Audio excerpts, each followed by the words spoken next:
पीपर तरु तर ध्यान सो धरईं। पीपल के नीचे ध्यान करने की बात ये गोस्वामी जी सुनाते हैं कि ध्यान पीपर के नीचे करना चाहिए। क्या आपको आश्चर्य नहीं होता? क्यों? क्योंकि पीपल का वृक्ष चंचलता का प्रतीक है।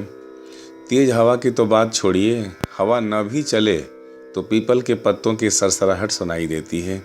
इसीलिए गोस्वामी जी ने दशरथ जी के व्याकुल मन की चंचलता के लिए लिखा कि पीपर पात सरिस मन डोला।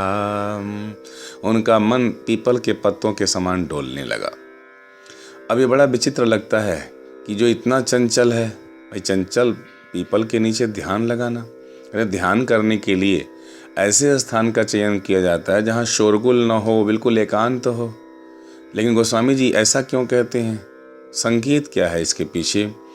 आप जरा ध्यान से देखिए। पीपल में ऊपर की ओर देखिएगा तो सब हिलता हुआ दिखाई देता है, पर अगर ऊपर से ऊपर की ओर न देखकर अगर मूल की ओर देखें, जड़ की ओर देखें तो वहाँ कोई हलचल दिखाई नहीं देगी। इस प्रकार संसार की ओर देखने पर मन चंचल हुए बिना नहीं रहेगा, पर उसके मूल में देखने से चंचलता का लेश भी दिखाई नहीं देगा। इसका अर्थ है कि ध्यान विस्तार से मूल की ओर ले जाता है। यही सूत्र गोस्वामी जी देना चाहते हैं। ये जो ध्यान है ये विस्तार से मूल की ओर ले जाता है।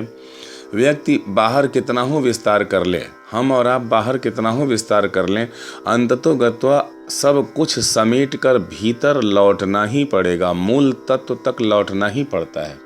इसका अनुभव हमें जीवन में प्रतिदिन दिखाई देता है और बिल्कुल प्रैक्टिकल है। अपने लाइफ में ही देख लीजिए। व्यक्ति दिन में व्यापार व्यवहार के लिए घर से बाहर जाता है, घूमता है, फिरता है। रात्रि होते ही जब उसे विश्राम की आवश्यकता होती है तो वह बाहर से घर लौटता है। उल्टी यात्रा शुरू हो जाती है। नगर से मोहल्ले में, मोहल्ले से घर में, घर में भी अपने कक्ष में। वहाँ पत्नी से कुछ देर मीठी मीठी बातें करने के बाद आपके मन में यह बात अवश्य आती है कि अब यह वार्तालाप बंद होना चाहिए। आप अद्वैत की स्थिति में जाकर निद्रा के माध्यम से शांति को प्राप्त करना चाहते हैं।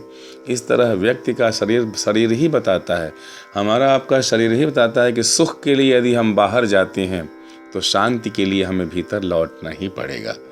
सुख के लिए बाहर जाएंगे तो शांति के लिए भीतर आना ही पड़ेगा, चैन के लिए भीतर लौटना ही पड़ेगा।